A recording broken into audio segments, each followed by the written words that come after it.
The Battle of Britain is about to begin. Deep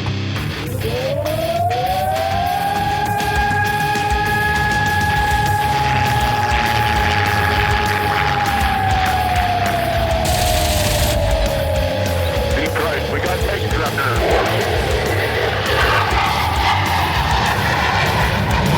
Let's follow a range on deep right. I'm doing out right on the target right now. I've got a couple right in front of me. I'm going out for it. Right, I got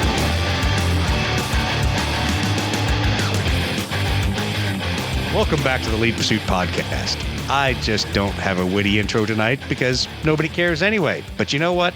Tonight we've got both Steve and Matt on the podcast. Gentlemen, how are you doing? I complain, but nobody listened. Exactly. Great. I took a break from painting my 1776 Dragoons to be here. Okay, first of all, if you knew what you were talking, oh, never mind. It's like those guys at Iron Dice Gaming in their comment today and the B-52s in Rolling Thunder. I'm like, is the Steve history disease spreading? Is the history draining out of people's brains? It must be. That's all right. All right, don't worry. We'll have a little history class for the American Revolutionary War or the American War of Independence or whatever the acronym is changed to these days. Damn grognards. But all right, guys. So neither of you made any of the most recent events with Lead Pursuit. So I'm ashamed. But, we got some upcoming events that hopefully, Steve, you'll make it to Matt. I know your schedule's still up in the air. But at least late fall, so November 7th through 9th, lovely Lancaster again at the Wyndham Resort. Fall in. Steve, I think you're still going to at least try to make it there. Yeah, I'll be there for at least a day, just cruising around, checking stuff out, seeing if any exciting aerial games are there. Nep Grogs taking the Revolutionary War miniatures. Yeah, I see how it is. You're that guy. Same weekend in the Bruce Convention Center, Hopkinsville, Kentucky. Phalanx Con is going on, and I'm all brokenhearted I won't be there. No, apparently I will be at the Huntsville Space and Rocket Center at the Kilo Battery Marine Corps Ball on lovely Saturday instead of gaming, whatever. Harumph, hoorah, and all that other bullshit. Yeah, so I want to go. Oh, well, aren't you just going to the heart of the Marine Corps there, Devil Dog? I'm trying to get me to the Marine Corps Museum, but I'm sure that's going to be packed. So yeah, it's going to be packed, but that's a good museum. That's a cool museum. It's awesome. They just added a new exhibit.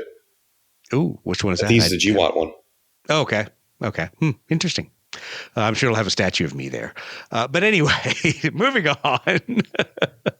So the Phalanx Con, we're not going to be there, but there should be some Blood Red Skies. Hopefully the 502nd or whatever is going to come down and people are going to come play Blood Red Skies. We'll see.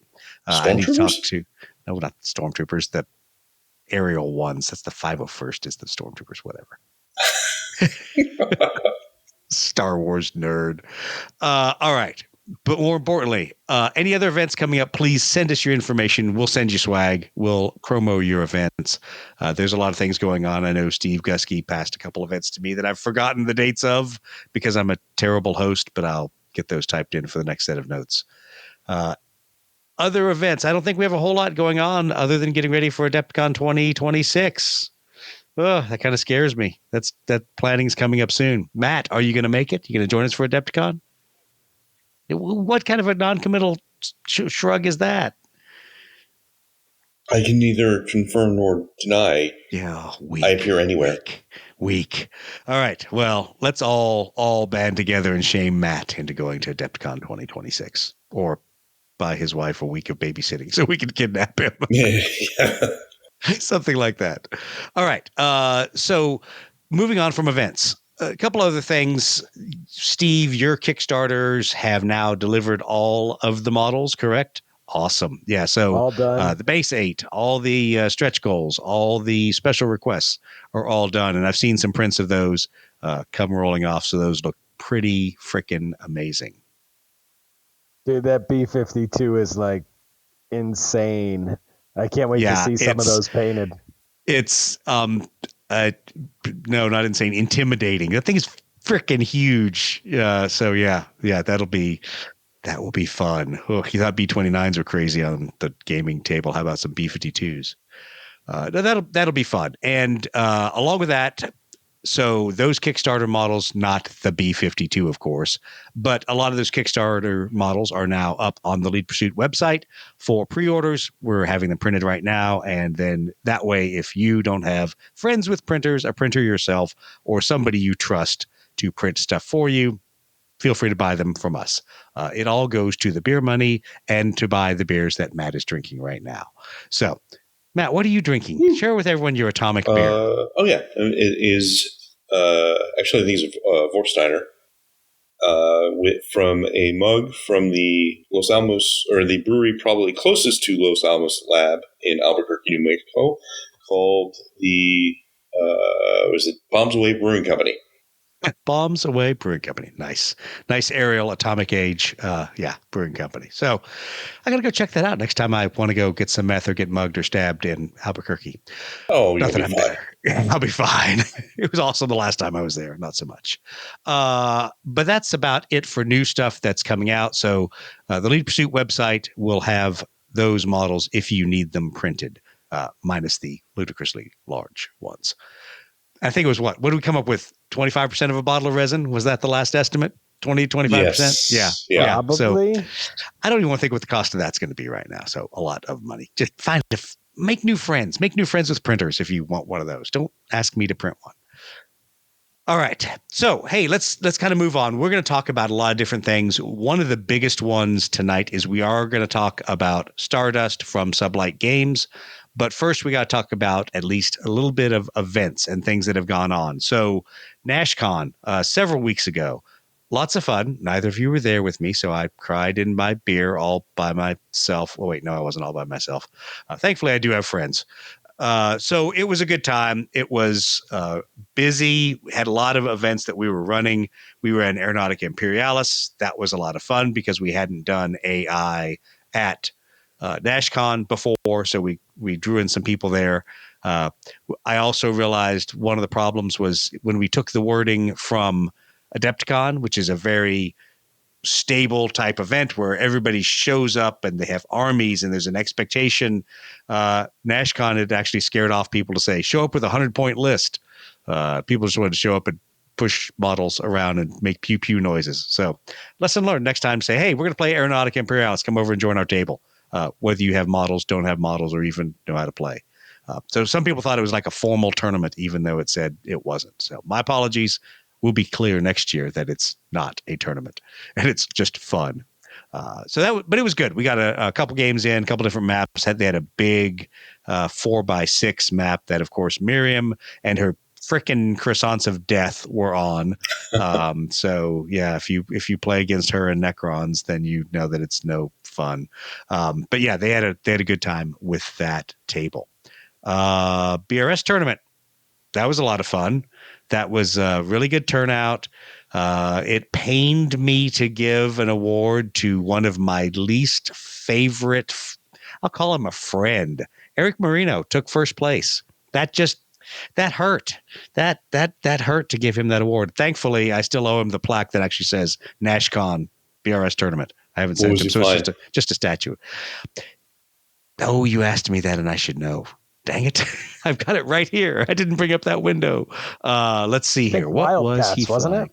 I think it was Wildcats. Oh. It was something thoroughly annoying. Let's go look here. Yeah, he was bragging up my chat about handling you pretty good, I thought he said. Yeah. Wasn't that it? Whatever. He could say that. We didn't play. But I don't even have his list here. I think it was Wildcats. I think you're right. And we had a couple different kind of funny ones. We had the pea shooters. We're going through to make a comeback. So there were a lot of different. They do second place. Oh.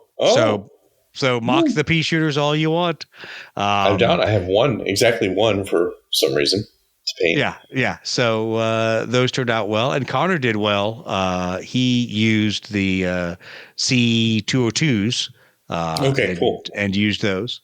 and actually took an ace, took Doglio as a named ace, and he ended up in third place. So yeah, it was an interesting tournament. It was fun. A lot of good laughs were had. I gotta say, for the other gamers that had to share the room in that late afternoon, thanks for being flexible. When you don't know who you're gonna have to share a room with, and you've got stuff set up, and you're running late, and you're trying to get an event done. All of the other gamers were super cool. They walked in, saw that we had a big tournament, like, no, we need 2 tables. We'll just go sit out in the lobby area right outside. There's only 4 of us playing. Or, oh yeah, not a big deal. Just clear off the areas in the little ante room on the other side, and we're good. So everybody was super flexible. Let us finish the tournament because the tournament was running a little late. We had a couple of our dedicated players show up just a little bit late, so we got started late. And then some people like to talk in between rounds instead of setting up their airplanes. So things ran a little late, and I was becoming stressed Doug again, which means I'm directive Doug. When people are like, what are we going to do? I'm like, I don't know. You're going to go until we run out of time. Well, or what if we run out of event time? Well, then we might just close the event down and you might just have to stop the game. It might be a draw. It might be a loss. You better hope you win. So yeah, take a picture and move onto the floor. Yeah, it was a point of, don't ask me. Just keep playing. Just play the game and get to a resolution as soon as you can. I'll stop you when you're done. Yeah, I will stop you when they throw us out of the room. So just keep playing. Don't ask any more questions. But no, so it was a really good time, and it was a lot of fun to set up the tournament, do all the different maps, and go through with about 10 players on that tournament. And then we played Beyond Meg Alley. Did a linebacker scenario with all the same rules tweaks that we had at Historicon. It was also bloody and fun, and everybody pitched in and had a good time on that. So I think people got to see some really cool miniatures and play with the Beyond Meg Alley missile and SAM rules. And the SAM site once again tried to bag some guys. It didn't bag anybody. But once again, AAA did. So yeah, it was a rough day for the A7s. They did not destroy the target. So oops, oh well. But a lot of fun was had with MiGs and F4s and A7s.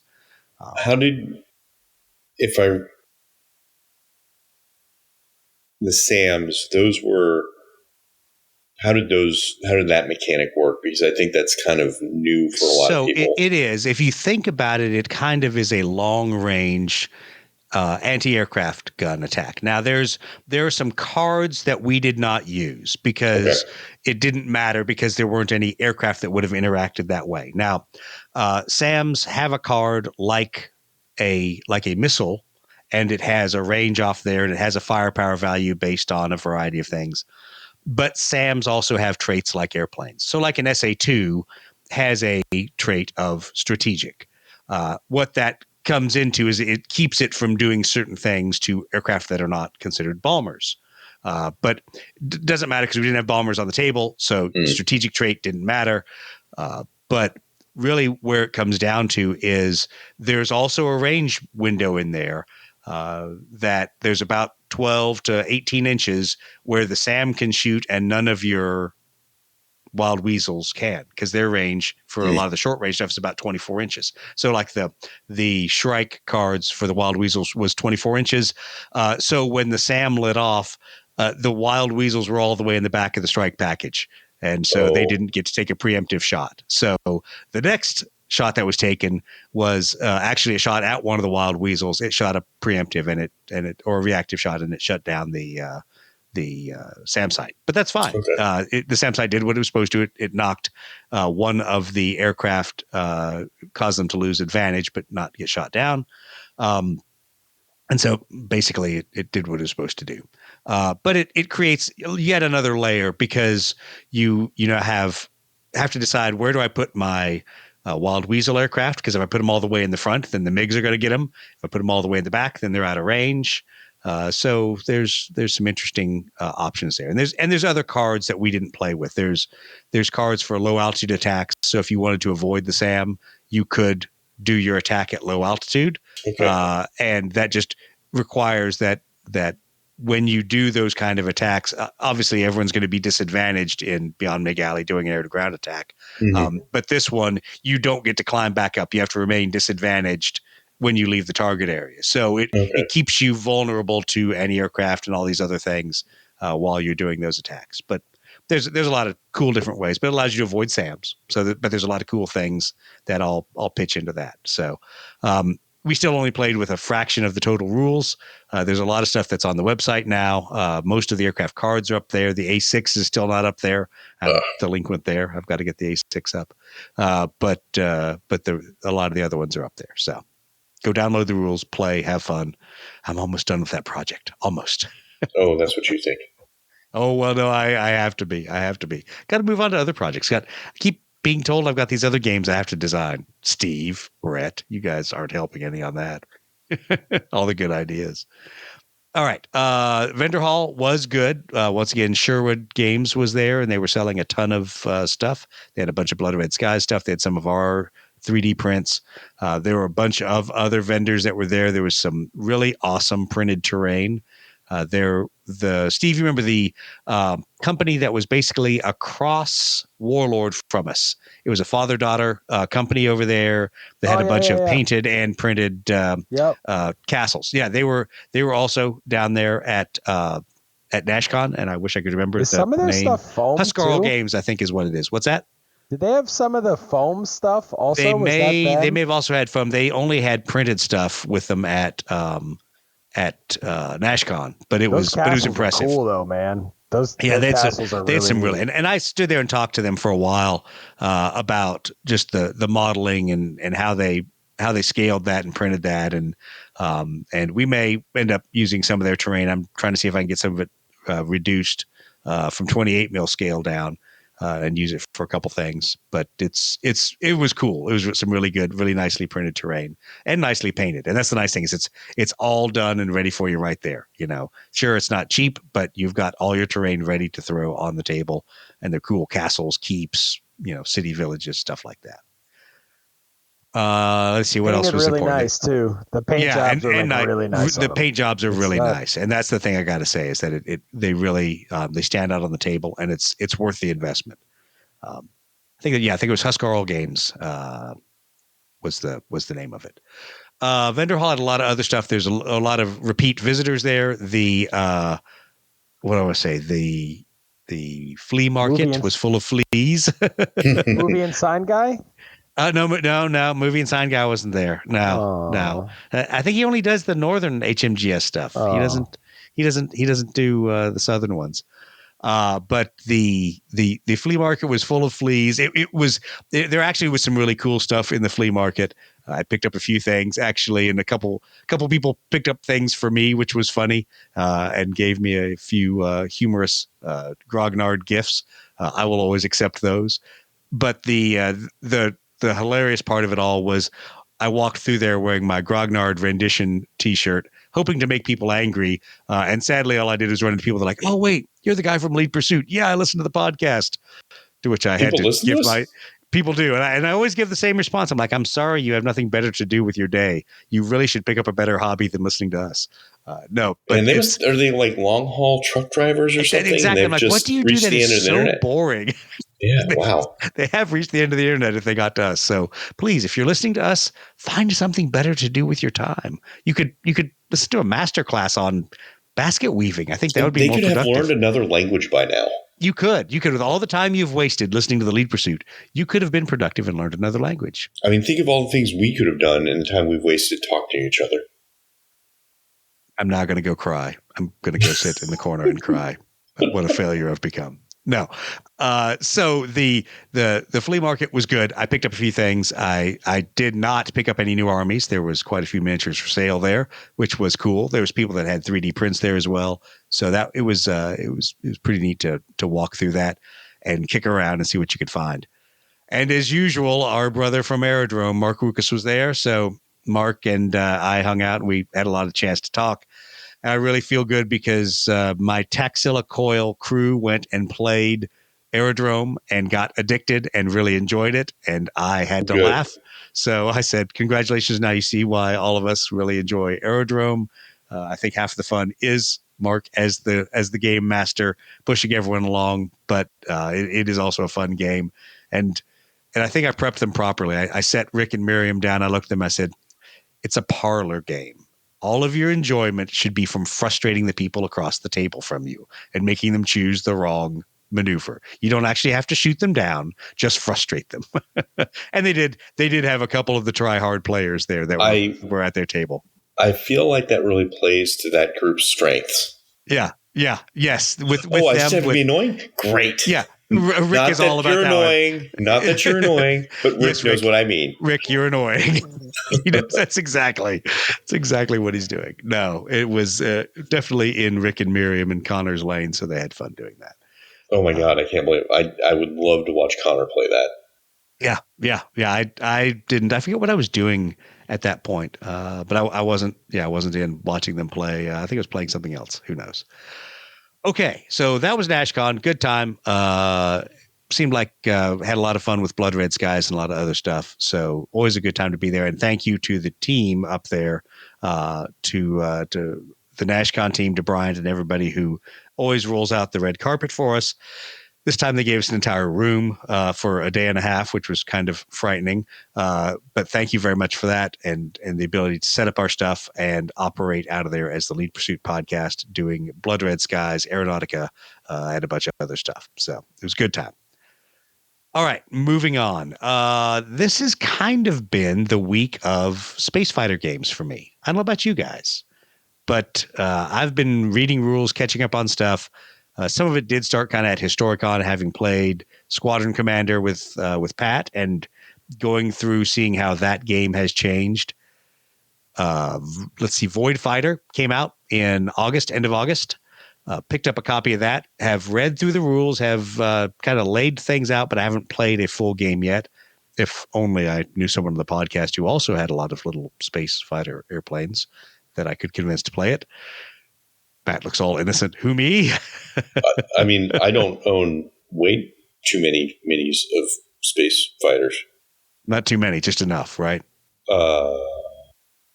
Let's not talk about that. To find enough. You got to realize the only ones I have are my ones gifted from Steve, and I'm looking at my 2 X-Wing starter boxes. Those are the only little space fighter minis I have. So you sweet summer child. Well, see, I told you had everything I needed. Cases.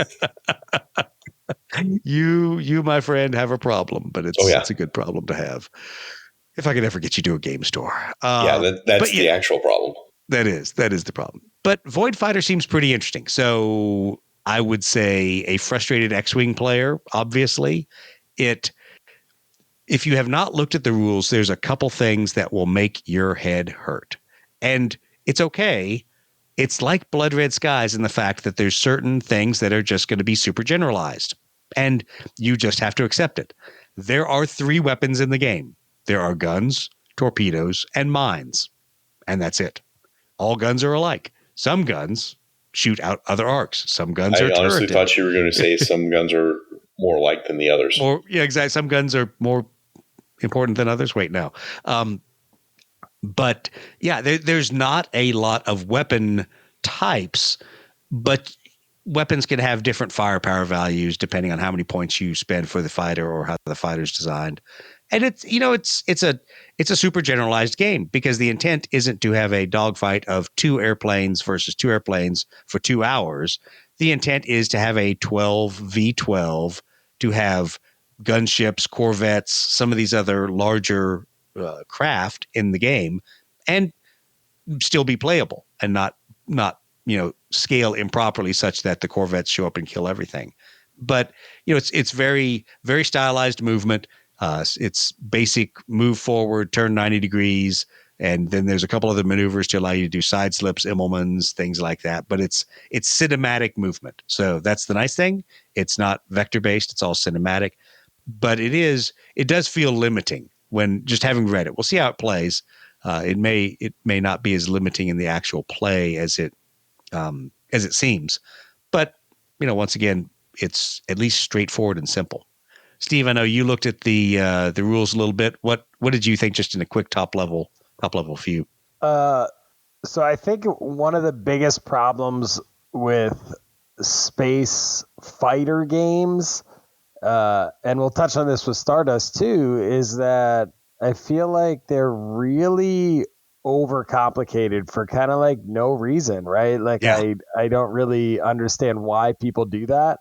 And this seems to definitely eliminate some of that overcomplication.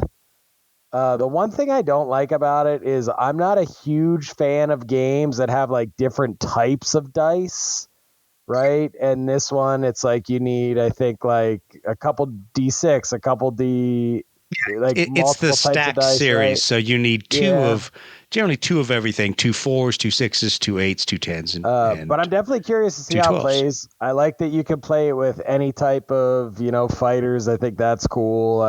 I'll be interested to see as it gets more popular. Like, I don't have the energy to go through and be like, oh, this is a T65 X-Wing. This is a T70 X-Wing.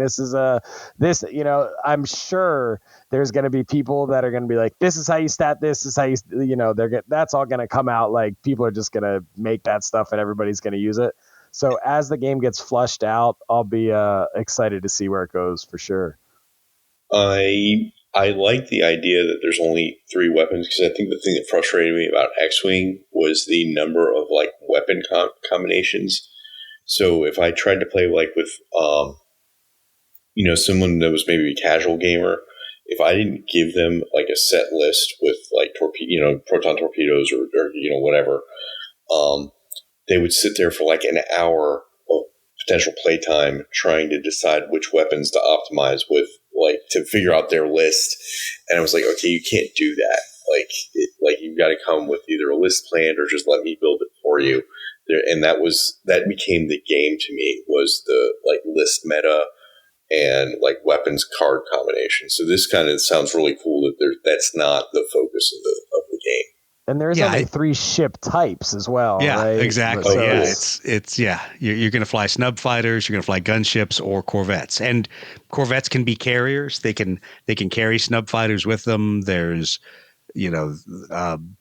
there's some variety in what you can build, but there's only so many points, which is a good thing because it limits the options.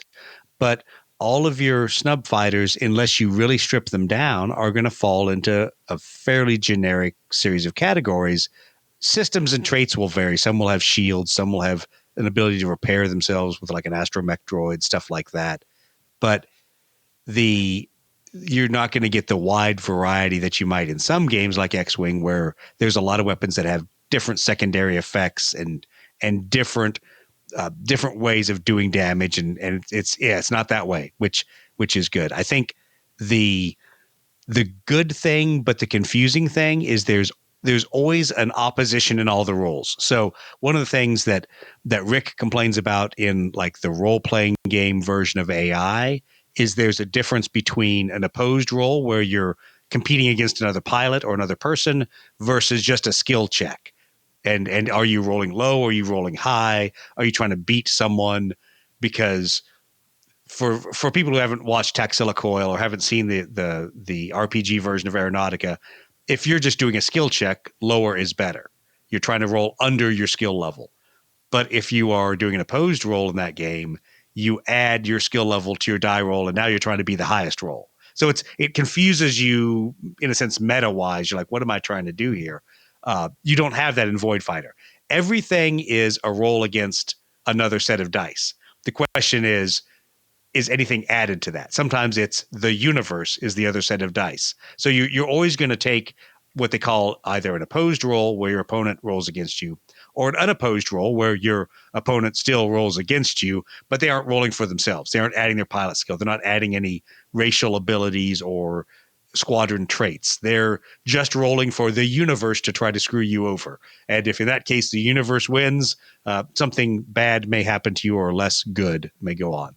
But it's a good dynamic to make sure all of your skill checks and whenever you attempt to do something, you're always trying to beat this other set of dice that's being rolled against you. So that's where that stacking of either 2d4, 2d6, 2d8, all the way up that makes a big difference.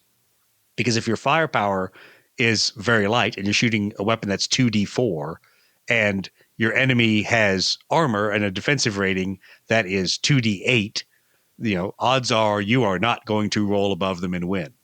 They have the odds stacked at that point. So it's a fun system. I really look forward to playing it. Hopefully, Matt, you and I will get a chance to at least try it out and run through it and figure out, what we like, what we don't like about it. Because I think it is going to be a good beer and pretzels game where you can play with your friends, and even if you want to make your own list, it doesn't take that long. I looked at the Starship construction rules, and I think they're 6 pages, maybe. and some of that is just kind of charts to explain. Here's the things that here's the options you have that you could buy. So they're not super complex because there's really only 3 values you're going to play with. You're going to play with your defensive rating or your firepower rating, your defensive rating, and your pilot skill. And those are the things you're going to play with.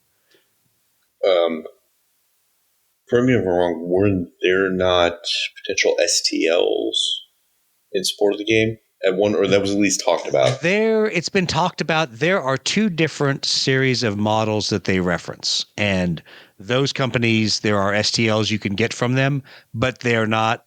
I don't believe either of those are made directly for the lore that's in the game. Okay. I think the lore that's in the game doesn't have models attached to it. Hold that thought for other games like Stardust. It doesn't have anything lore specific, but they do offer two companies out there that has some really nice STLs out there. I went down a serious rabbit hole with the second one because it's also does stuff for the Traveler role playing game and like does entire spaceships and all kinds of really cool stuff. So yeah, went down a rabbit hole. Thank you. Thanks Osprey Games and Void Fighter. I really want to like this game just because I like X-Wing fighters versus TIE fight. Like I like that universe of spacecraft so much. So I really hope that this kind of gets fleshed out into that direction. Well, the cover really drew me in.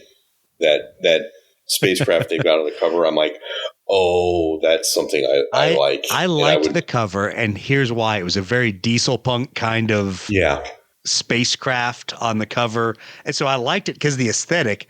I got to the rules and I just kind of laughed because I'm like, damn it, it's another British guy with their rules. But as Steve said, thank you for telling me that dice are the funny little, acrylic things with numbers on them. But there is a level of explaining some of the basic concepts of the game that gets a little pedantic. But like I said, it looks fun. It looks like it's very simplified, and you could absolutely build it out to fit whatever lore you want.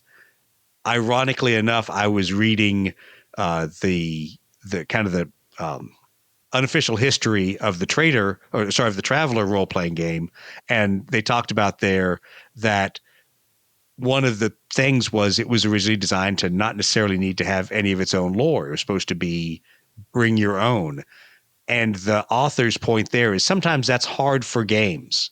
People have been conditioned into the GW, Warhammer, War Machine, Mantic, all those worlds that show up with when you buy the box has miniatures, and that miniatures fits a certain specific set of lore. That sometimes games that roll out there that just say, do what you want.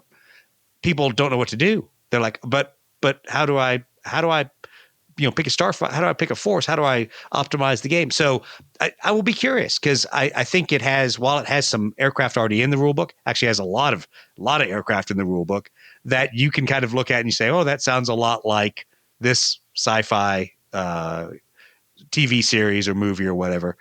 We'll see what people design for it and what they do.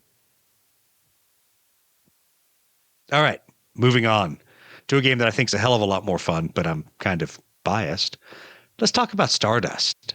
So Stardust from Sublight Games, Roz and Faith have put this together, and they have been kind of pushing this out as version 0.9.3, which means almost ready to release.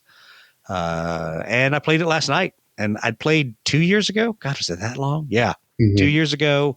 And then I played last night, and it's fun. It's amazing.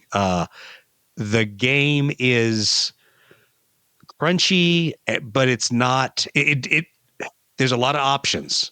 So there's crunch there, and there's things you have to take into account. But it also is able to have a very introductory level play. At least is what I experienced last night. So when I had played it last time, there was not a lot of weapons crunch to it 2 years ago. This time there was, and the game that I watched played before me made my head hurt. I'm like, oh God, Roz is going to kill me when I play this game because I can't even keep straight the firepower values and whose dice are added and subtracted. But that isn't all necessarily the same necessary into the intro game, at least. Steve, you got that look. What was your experience for crunch versus no crunch? I don't know that I would use the word crunchy. I don't know really another word to use, but crunchy to me kind of almost in my brain, I kind of associate the word crunchy with like minutia, right? I feel like there is, I feel like everything that happens in the game is like, there's a legitimate reason for it and it like makes sense, right? So there is detail in the game, but I don't find it to be like burdensome to go through the steps of it. No, so here's a good example. So like sensors. So this is one where I found myself having to do math real time, and it was a moment of crunch that was good because it really gave a different flavor between the two forces, but it really caused my head to hurt because I tried to look at the map and I couldn't look at the map and envision what was really happening. So the example was Roz's force had jammers, my force didn't. Roz's basically it took quick math in public here, took 10 inches off my scanner range, and my sensor scanner range was 16 inches. So it already cut it down to 6 inches. And then the terrain I was trying to look through took another 4 inches off. So in my brain, I'm trying to look at where her fighter was, where the asteroid field was, and go, wait, why is my range only 2? I'm adjacent to the hex.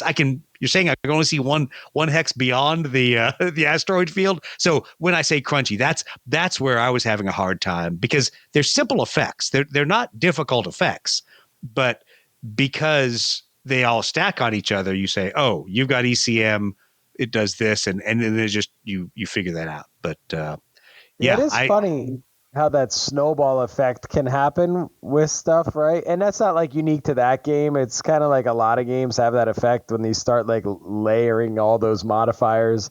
When you layer like modifier on top of modifier on top of modifier, right? So it's like, oh man, like. Well, I had a BattleTech moment in there, and she laughed at me because she's like, "This is not BattleTech; it doesn't work that way." But I'm looking at my fighter shooting, so I'm like, okay, I start with this, this value to hit you, and then I'm going to go up for my maneuver value, up for your maneuver value. I'm like, wait, but I don't have a target lock to bring me down, but my pilot skill comes back down. So you have this add, subtract. But once you know what the steps are, much like BattleTech. And then BattleTech, when you say, I'm taking my movement modifiers, I'm taking my terrain modifiers, and you do all that in a disciplined process, then every time you can calculate your modified die roll. And it's no different here. The number of dice isn't changing. It's just what my target number is. And so I had to sit there and go, okay, I'm a base of a 6 plus 4 because we're both jamming and doing goofy things.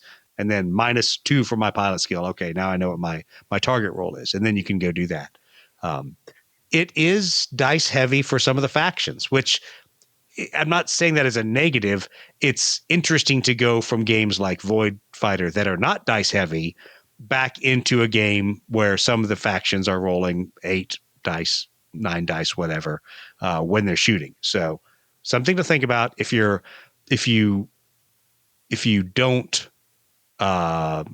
if you're not looking for a dice chucking game, if you're looking for something with very, very low die rolling, this is not your game, depending on which faction you might be. So I think it was a lot of fun. I think everything made sense. For not chucking dice? Who doesn't like chucking dice? Grognards. First rule of Grognardism. That's the second question I get asked. Remember the first one is, does this game have saving throws? I don't play games with saving throws. Okay. So that Grognardism side. The other was like, is this a dice chucking game? Do you not roll dice? Would you like card to hits instead of dice. We can go back to the 1970s where that's what we used in games. So yeah, It took till the 70s for someone to say, "Hey, you know what's easier, drawing a card, chucking a dice."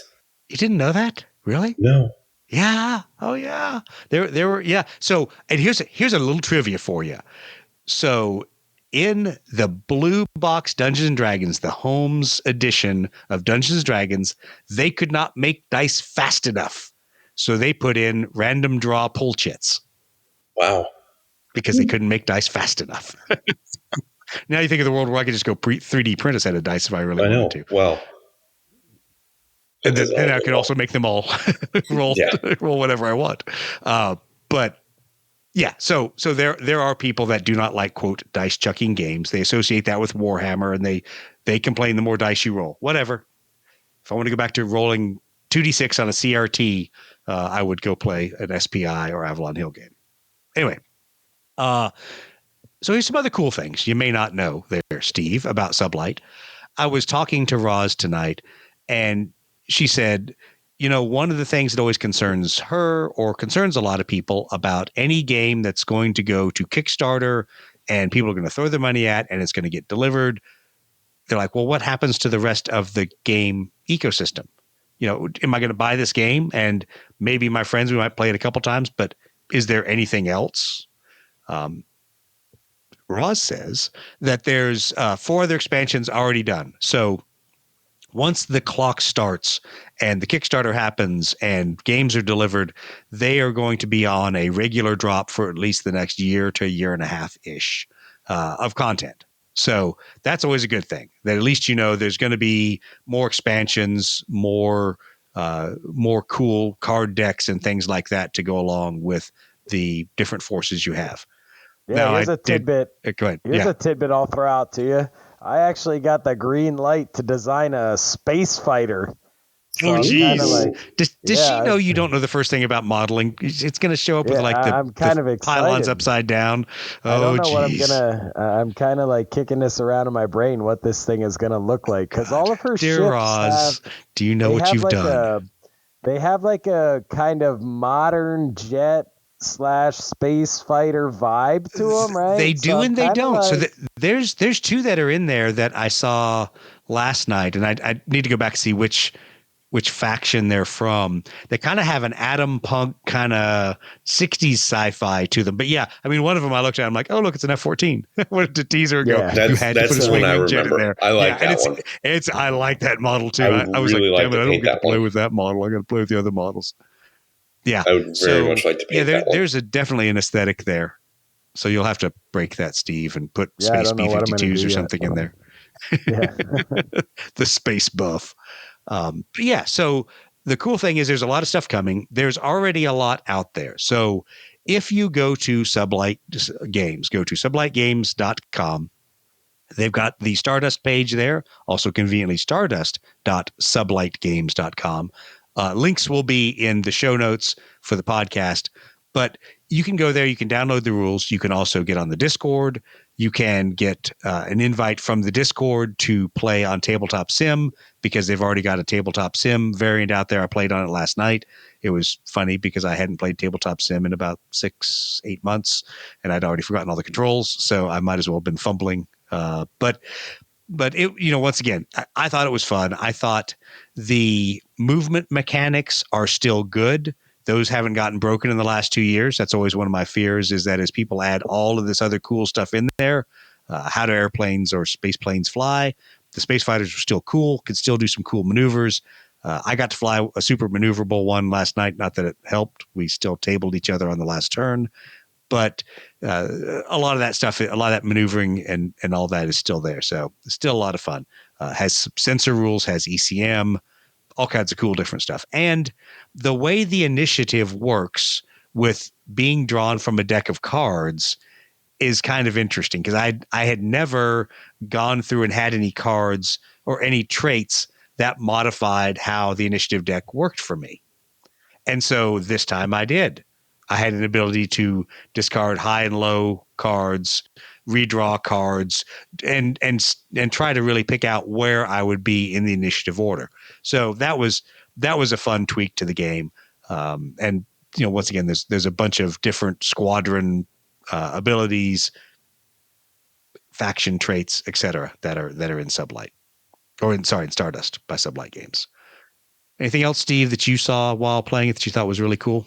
So I would say that, and this is like purely opinion, right? For me, when I am playing any game, but specifically like a flying game, so like airplanes or spaceships, or a tank game, right? When I'm playing any of those types of games, the maneuvering of the vehicle for me is the game, right? To me, that is like where the meat of the game happens. How are you going to maneuver and position your vehicles to win the game? And then the dice rolling is kind of like the add-on, or the attacking and the weapons are the add-on, right? And I think this game does an awesome job of making the movement of the ships super easy to understand, but with a lot of options and utility that you can do to get them where you want them. And I think that's where it really like hit for me, that the maneuvering of the ships in this game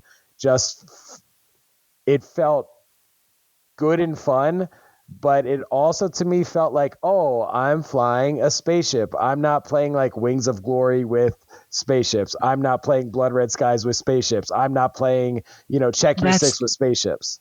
Yeah, that's the biggest difference between, if we want to contrast Void Fighter versus Stardust, Void Fighter is very BRS-like. You have a standard maneuver, and that standard maneuver is you move forward a specific distance, you can move half to the full distance, and you turn up to 90 degrees at the end.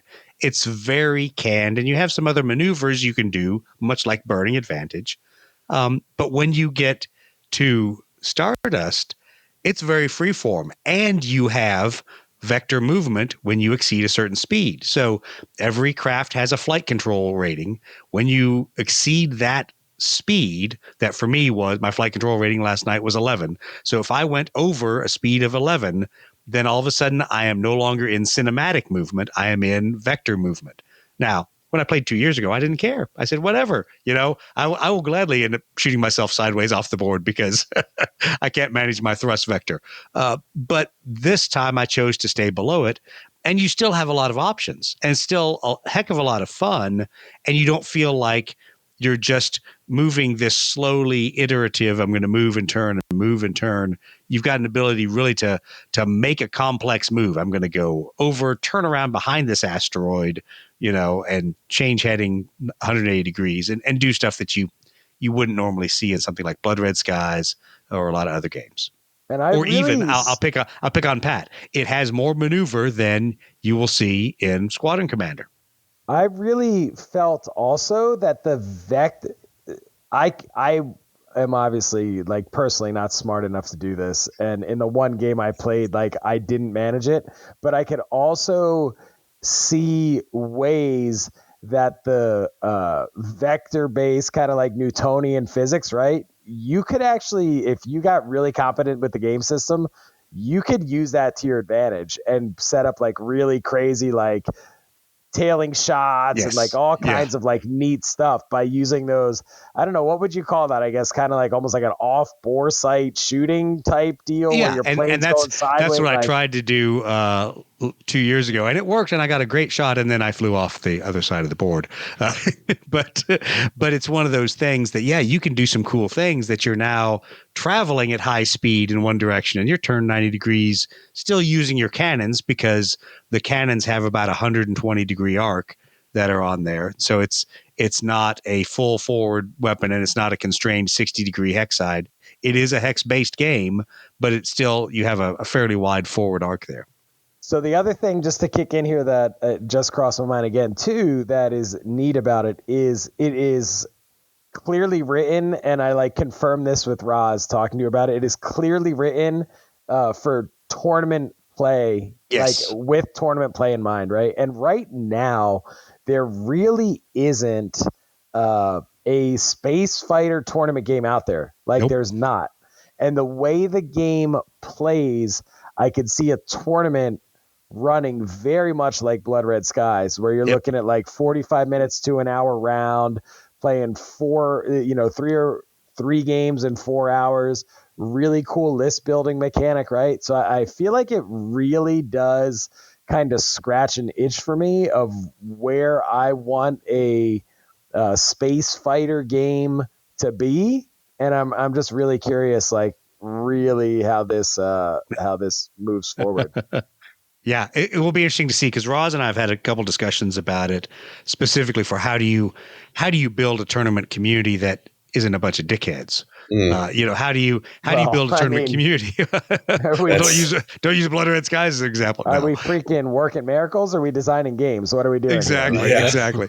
But the discussion of how do you have super competitive and super challenging list building, but you also build a community that says, like Blood Red Skies does, those cards are narrative cards. You don't bring those cards to the tournament game, because that's fine. There should be some cool abilities and cool things that you can do in a narrative game that are going to be totally imbalanced, because you sometimes want narrative games to be imbalanced, but you need, for tournament purposes, to not do that. So there's an interesting discussion that she and I have had on that a couple times. And I agree with you. I think it's going to be a great tournament game. I think the trick is going to be getting people to try it in a tournament form and just go through a real quick list building and go through some list optimization, and then go in there and punch people in the face.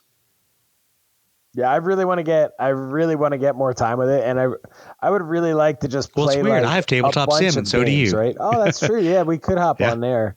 I would really like to play a bunch of games, like kind of in succession, to get like to the point where I'm competent with the rules. Like I feel like every game, right? You reach that point where like, okay, I'm competent with the rules, and now my brain bandwidth can shift more towards strategy and not towards the rules, right? I'm really excited to get to that point with this game, because I think it'd be a lot of fun. Well, you'll laugh about that. So she and I were talking as we were setting it up, and talking about initiative order and who's going to go first. And she said to me, "Oh yeah, it won't take you too long till you'll kind of see the matrix on this game." I'm like, Roz, right now I can tell you that I've already lost the matrix for AI, and I no longer see that matrix. I haven't played Blood Red Skies enough recently to see the matrix. I'm not sure I see the matrix in any game right now. So let me just learn this one, get the socks beat off of me, and then bold of you to assume.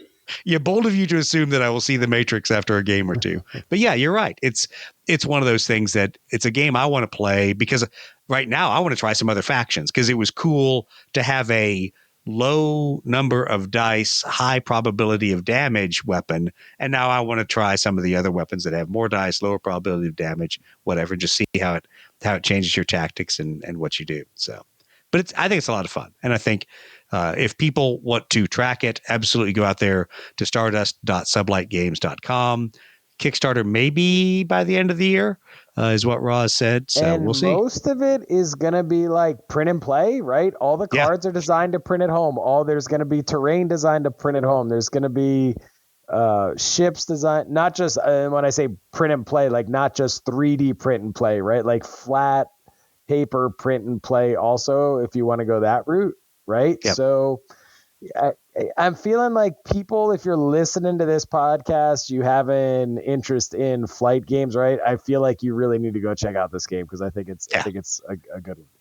And the good thing, it's an indie game. So it's people that are just average, like the rest of us, that want to produce a game, want to have fun.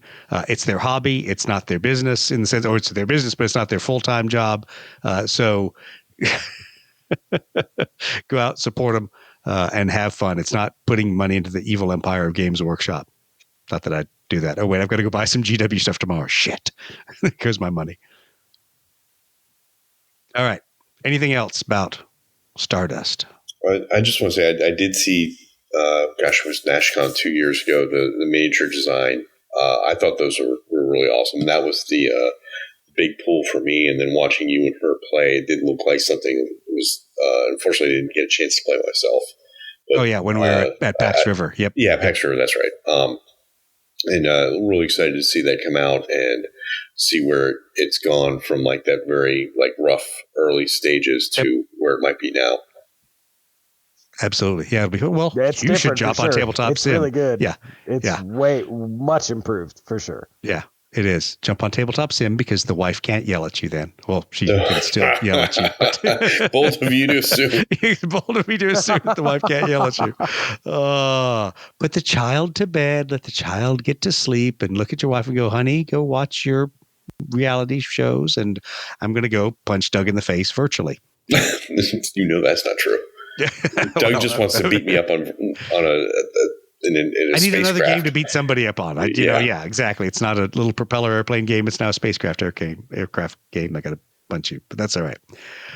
All right. Well, thanks, guys. Thanks for jumping on the podcast. Once again, if there's anything that you heard on the podcast you want more information about, it's going to all be there in the show notes.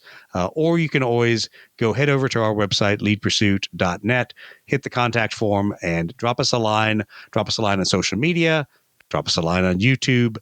Ask us a question, and we will do our level best to ignore you and give you a very obfuscated answer. No, actually, we'll try to answer your question.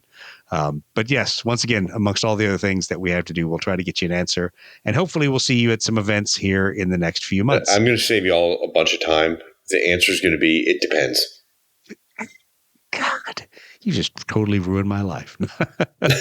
So with that from Matt, Doug, please we like have and a listener question. We Oh, did have yeah. a listener question that we forgot to discuss. Oh crap! What was the listener question we forgot to discuss? The listener question was, oh no! I get the feeling why Steve is is it pulling this out of the archives. cool and manly to like muscle cars, but airplanes and trains are for nerds? That was an official written in listener question. I think that question has to be posed to the greater studio audience because I don't understand it. Muscle cars and Harleys are cool. Trains and little plastic airplanes are nerdy. And why? Why is that? Yeah, why is that? Great shame of our age. It's because you can attain a muscle car, and unless you're super rich, you're not going to be able to attain a train, certainly, or most airplanes. Those are excuses. Those are just excuses. I think Well, there's I guess something. I'm saying it's jealousy. There's something at the core of being to a nerd level about a muscle car versus a nerd level about an airplane. One is cool, one is not. I don't know why. It's all right. Yeah, I don't know. And then trains. What's trains? They're just the outlier. Trains are the outlier. Nobody I'm likes sorry. trains. No one's like trains. No one likes trains. I don't care. Yeah. I will talk to people who build doll houses before I talk to model train set people. I have been on the scene of a train derailment, and I don't care. I'm not sure what that had to do with the price of tea in Outer Mongolia, but all right. That's how we don't care about trains. Yeah, trains, whatever. But hey, with that, remember, like and subscribe to the podcast and keep climbing for advantage, you poor sorry rat bastards.